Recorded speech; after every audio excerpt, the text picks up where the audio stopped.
If you maintain and look after your bottom bracket, then it will look after you, helping you ride smoothly, quietly, and save you money.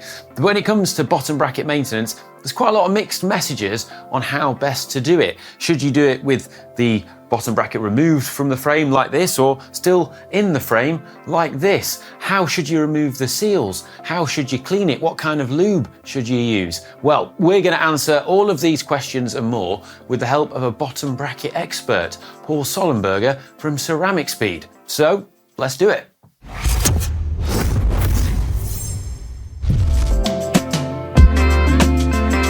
Cheers for joining us, Paul. Oh, thanks, Ollie. First big question. How often should you service your bottom bracket? What's a typical service interval? And are there any signs that tell you when you need to perform a service on one? Yeah, for sure. So at a bare minimum, looking after a part like your bottom bracket on an annual basis will, really give you a good sign if something's going to go wrong or needs attention. If you're looking at a higher end, more performance bottom bracket, something that is designed to be serviced, then that can be between an annual and a semi-annual service. So 10,000 kilometers or so is a good kind of benchmark depending on how much riding you're doing, as well as the conditions. So it's not always just distance or time, but rather where you're riding. If you're out doing gravel events or cyclocross or even mountain bike, you're probably going to want to be looking after that a bit more often. Indicators on when it's a good time to take a look at it. Well, if you have the bike in the stand, time that the chain is off, just turn the crank. You're automatically going to hear if something's running rough, which would be an indication of contamination in there. And in extreme cases, you probably don't even need the bike in the stand. You might notice while you're out riding, feeling it through the pedals or hearing it in every pedal stroke. So noises are a great indicator, but we want to stay ahead of that if possible. And when we're taking a look at our general maintenance, that's a good time to do so. When it comes to servicing your bottom bracket, we're going to talk about removal. So should you remove it and service it on the bench, or can you service it fixed in the bike like it is here? So while it's nice and easy if you can do it on the bench in front of you, in most cases, you're actually better off to leave it in the bike. You're going to minimize the chance for any kind of damage on removal, especially if it's a press fit interface, and you're going to have a better overall fitment in the bike if it stays placed once it's been installed. So this is, for those that need to see, this is a press fit bottom bracket. So it just works with an interference fit into the frame. Whereas this one, which is increasingly, they died out for quite a while, and then they've been a real resurgence of threaded bottom brackets. Pinarellos have them, Cannondale have gone back to them, Specialized have gone back to them. So this is where the bottom bracket threads into the frame. So a threaded bottom bracket like this is far easier to remove. Absolutely. And maintain on the bench, I'm guessing. Yep, and you're going to have minimal risk there. So you might get a scratch or something removing it if you're not careful with your tooling, but it can come out with minimal risk to the bottom bracket bearings and or cup. Okay, with regards to then removing a bottom bracket, what are the do's and don'ts so that you don't damage it? If we're looking to service and not just chuck it in the bin, we want to avoid any kind of hammers or impact to remove it. Slide hammers can work in a pinch, but utilizing some sort of an extraction press is an ideal way to get out a press fit bottom bracket. So you don't want to press anywhere specifically, no punches or anything on the back there, but you want nice even pressure. Yeah, so just so people are aware, what Paul is referring to is a tool like this, which is designed to remove a press fit bottom bracket. On the inside, it creates that, and then you whack it with a hammer and it pushes this out the other side.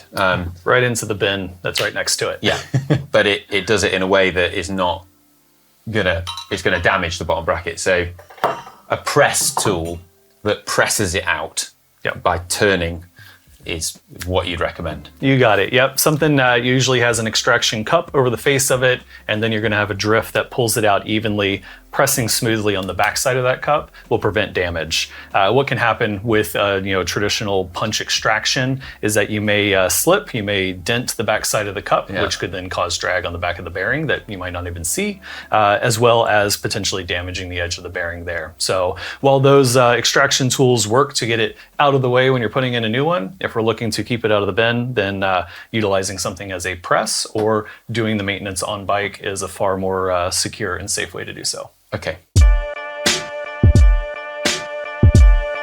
So then, irrespective of whether you've taken your bottom bracket out to do it or you've kept it in the bike, you're going to have to remove the seals so that you can get to the inside of the bearing. What's best practice for removing seals? What are the mistakes that people make, and what should people avoid doing? So how the seal works on these sealed bearings is going to lock into the outer race. So the outer silver ring is where the seal engages, and that's with a firm lip on the inside. So that means our inner race area is where we can lift to get the seal out of that groove. So using something, a fine edge knife is the best case there. In some cases, a pick can work, but then you're actually going to end up with a fine indentation on the seal, which will bend it, and now it's not going to run smoothly. It's not going to give that sealed protection there and potentially add drag either on the dust cover or against the balls themselves. So you've created a tiny little hole that is basically compromising the job of the seal, which is to stop water and dust getting in. Exactly, yep. So fine edge knife under the inside is your best practice here, and you're looking to get just behind that metal face, and then you can lift off evenly there. So best case scenario is utilizing a service kit designed for your bottom bracket that can give you fresh seals. So this is a specific tool that you guys make that is designed to take the seal out. This one actually is for the dust cover. So in instances such as Shimano or Dub, where it has an integrated dust cover, this tool is super handy to get in there and pull that out where you don't have much grip by hand and give you access to the face of the seal. Bending the seal. I just want to show like seal on and seal off. Question, why specifically the inside portion, like diameter of the seal, not the outside edge? So the inside, depending on the type of seal, you may have the metal backing of the seal, so it's not just rubber, but rubber over metal. That's going to come down and contact and ride against the inner race, whereas it's actually engaged in a little groove on the outer race. Okay. So the seal stays in contact with the outer race and rotates against the inner race, and that's our opportunity to be able to lift under there. Okay. Now, before we get on to cleaning this, because this is a bottom bracket that I had on my Orbea last year, and it is absolutely filthy. One question I've got is, some bottom brackets, like this is a CeramicSpeed bottom bracket, it's designed to be maintained, right? Exactly. Whereas there are a lot of bottom brackets out there that are like fit, and then when it's worn out, it's not designed to be maintained, it's been thrown in the bin. So the classic example I think of would be like BB86 Shimano press fit bottom brackets, okay? However, is there like rejuvenation you can perform on those? Can you maintain them? Can you like take the seals off and give them a fresh lease of life? In some instances you can. On some of these bottom brackets, like that BB86 units you referenced, it'll specifically say on there, do not disassemble. And that's where they're really kind of a one-way assembly. So how the dust cover interfaces over the bearing, when you try to extract it, you have a high likelihood of damaging that. So you need to be mindful of those pieces that as you disassemble it, you need to know that you can reassemble it, so that way it's worth the time to go ahead and do that maintenance there. So taking careful note how the disc cover is interfaced between the cup and the bearing, and then how those seals are installed. So in the case of these Shimano units, it's less about the seal and more about that dust cover that's going to prevent you from getting to the bearing. Okay, this is a Shimano one that's in this Pinarello here. And this is one, although it is a threaded one, it's not a BB86, it is one that, again, isn't designed to be maintained. Correct. So what we'll do, it'd be good to have a look at. So we will show both the out the bike one here, and we can also attempt at cleaning this one. But I'll just take the chain set out.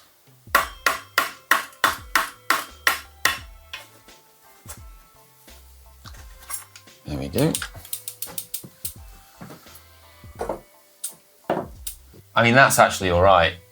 It's still pretty So what you'll see here in these cases where, they say do not disassemble, they're kind of relying on the likelihood that the grease is thick enough and heavy enough that it's going to protect it for the life of the bearing. So that's where that do not disassemble, it's like, hey, this is a completely sealed unit. It's heavily greased. You're going to feel that in the friction. I can almost slide my finger along it without it rotating there. Yeah. That indicates that there's more friction in the bearing than I can put on the inner race itself. And so that's relying on the grease to keep it feeling smooth. So we have a difference of smooth and efficient. And that's where we see with a maintainable bottom bracket there, we're going to run a thinner grease, we're going to get more performance out of it, and then we just look after it to maintain that. Okay.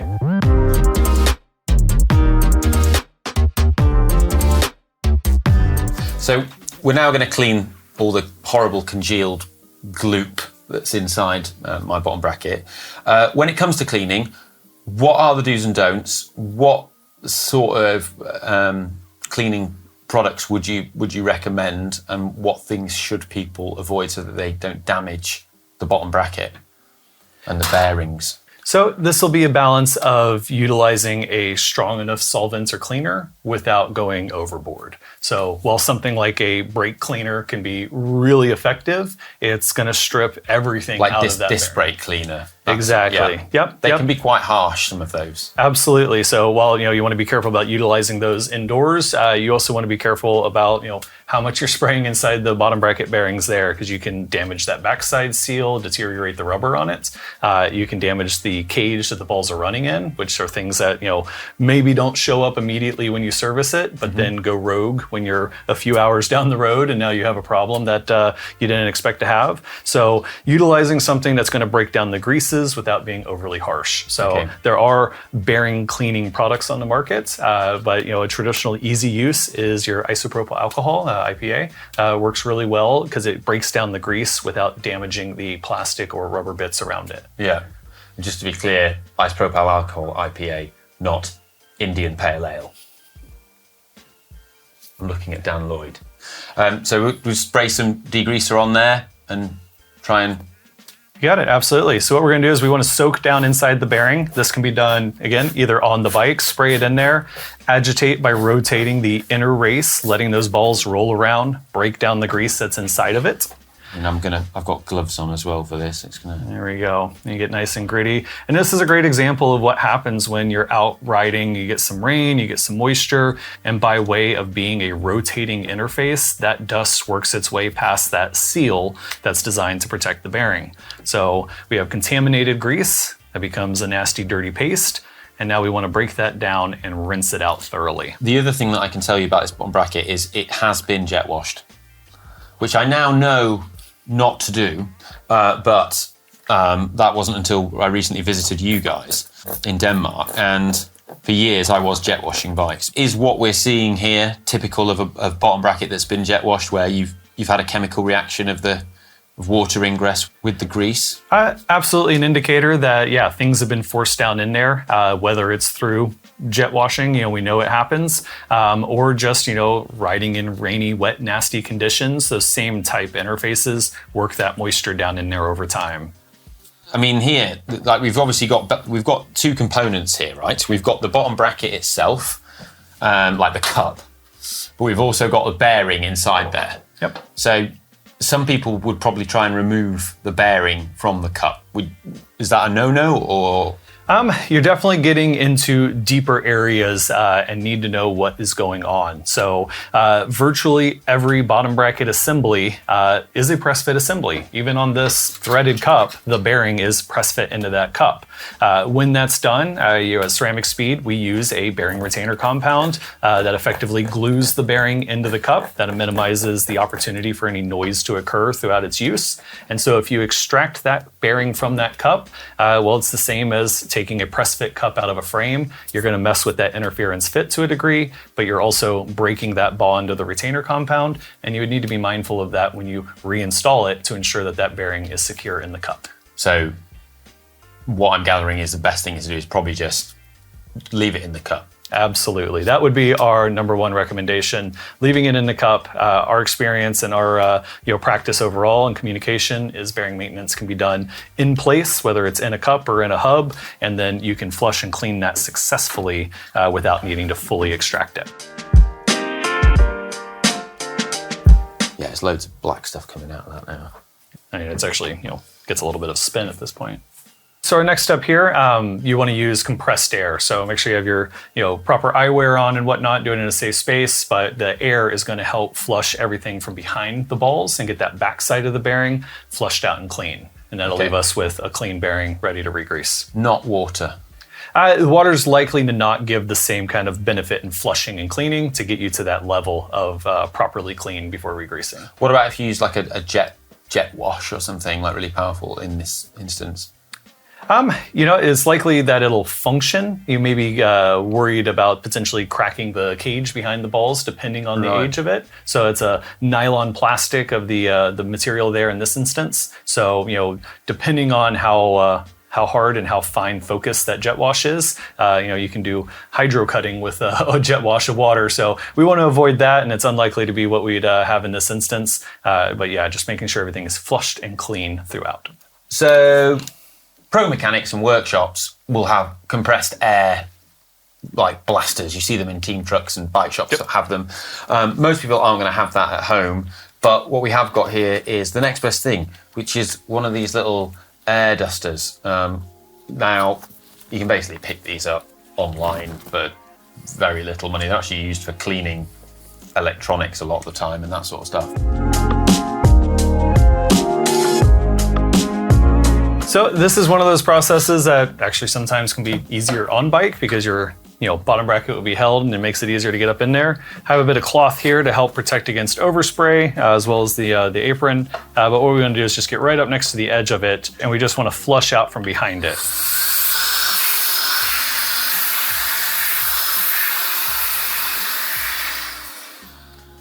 Depending on the level of contamination and what you're using to flush out that grease, you may do that a couple times. So this from when it was totally wet with cleaner, now that I flushed some air into it, it's moving a little slower, and that means we just kind of pushed away the grease. Now we're going to go ahead and do another repeat just to help flush that grease further and then get it flushed out.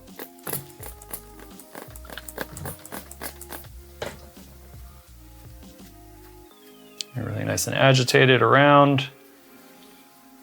And we're just breaking down the grease, and then we're going to flush this out. If you do take it off the bike, this is something you could actually do kind of face down in an ultrasonic cleaner as well. So there's various ways to approach this, but doing it on bike using some high compressed air and then flushing and softening that grease gets you nice and clean.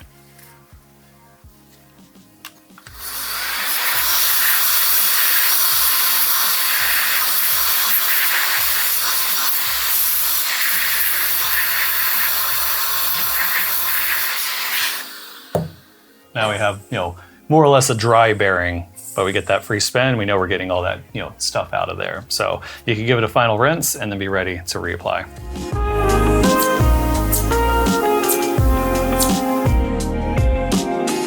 So we've fully cleaned this now. It's looking good, and it's spinning nice and freely, which is amazing. It's got no lubrication in it. We're now going to lubricate it. Yep. So I hear lots of different chat about different lubrications. People use sometimes thick marine grease, particularly on winter bikes and stuff like that. There's lighter greases, more like race products. What should people use? How much should you use? And what shouldn't you use? All right, well, there's a lot that can go into that. It's going to depend on your riding style and riding conditions, as well as what product you're working with. If you're looking for something that is going to be more high performance, which generally will use a lighter grease or a grease that's more of just a protective contaminant barrier, versus what you may use on the winter bike, training in all conditions, to where that maximum efficiency isn't part of the equation, but protection and longevity is. So your mileage may vary depending on what grease you use and how thick you want that to be for the conditions. When it comes to applying that in, my next question was, how much do you put in? There's a couple different schools of thought here. One, we have packing a bearing. So traditional loose ball bearings, not in a steel sense, but rather like your headsets and stuff. Well, packing the bearing, you want that grease to kind of get in there, and it's going to take up space and be part of the construction. When you have a caged sealed bearing like this, now we can pivot a little bit, and we're looking more at what are the protective qualities of the grease and how it functions within the bearing. So for CeramicSpeed bearings, we can look anywhere from just a 30% fill rate. And so that's going to be 30% of the face of the bearing, just a nice bead there. That's going to give a light level of protection while maximizing efficiency, or all the way up to 100% fill rate. And we're saying fill rate and not packing because we're talking about just covering the face of it. So that's what you can do when you're using a high quality ceramic ball built into there, because you have that durability of the materials themselves, and we're just focusing on lubrication. If we look at a more standard steel bearing there, now we're actually needing to get in there and we're wanting to protect and keep that grease film around all the balls, around the cage, around the steel races themselves, so that way you have that protection to get some form of a long-lasting durability out of it. What we do is then, on the face of the bearing itself, what we're going to start is we want to get really down on the face, and this is going to come out a little wide, so I'm going to end up spreading it around with my finger, and I'm for about 50% fill with this grease around the inside. And then when we install our seal, this grease will have effectively formed a wet gasket behind the edge of that, and then as the bearing rotates, all the balls will go through that grease. And this is a good time. You also want to make sure that you wipe off your seal, giving it a nice finger check all the way around, making sure it feels smoothly. Thank you. I'll make sure it's dry. This is where if it was bent, if you damaged it in extraction, well, you can try to flatten it out, but you'd really want to be looking at getting a replacement seal there to get that protection to it. And then we're going to be able to set that down on the face. And you can either easily slide that on with your fingers, or the CeramicSpeed dust cover tool actually is designed to be able to evenly press down and lock in that seal and get that seated for you. Then we go ahead and feel, and that's going to feel nice and buttery smooth, ready to go. It's amazing how different it feels once it's got lubrication in there from when it's running dry. Yep. And lubrication can give you everything from, this nice, easy, smooth feel here versus, something that's going to feel like there's a bit more resistance to it. So you can feel the difference in your fingers between a efficient grease and a right fill rate versus a heavy pack. But it does feel rejuvenated. It's not like grainy. Do you know what I mean? You know what I mean? Like when they feel grainy and they're worn and they're dead. It's like the oil change on an automobile. You don't really buy your way away from that. You're gonna have to take care of that maintenance, but you can keep that product running and having many more years of use out of it. So with repeated maintenance on a nice bottom bracket like this, you should be able to get sort of many years use out of it compared to a sort of disposable product that's designed to be used once and thrown in the bin. Exactly. It's the difference between break in and break down when it says do not maintain, do not remove, do not disassemble, versus something that, we can make these choices of a lighter contact seal and a thinner grease to where you get that performance, and then you can maintain that and keep that running over time. Nice. And then the final step is just reinstallation into the bike. Which we do have dedicated videos on how to install bottom brackets. So I would definitely say watch that for more information. But the general tip that I feel very important to communicate to the audience, because I have seen so many people try and do this, is use a correct tool. If you don't have this, then just find someone that does or go to your local bike shop. But it's important to use drifts if you're using a press fit bottom bracket that do actually properly align with the tool. So, and this pushes it in, rather than using just a hammer and trying to smash it in, which will destroy your bearing. So this is a 30mm drift and goes in there. But you can see that then it's pushing against the actual outside of the cup rather than pushing against the bearing and putting pressure on it. And then similarly, with a threaded one like this, I guess you grab the appropriate tool. Yep. That right fit, minimize any issues with slippage, and then get you a nice secure installation.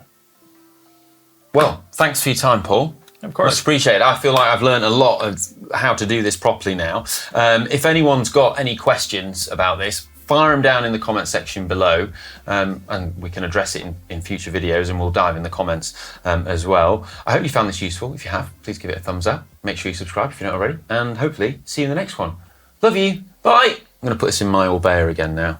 Cheers, Paul. Done me a solid there.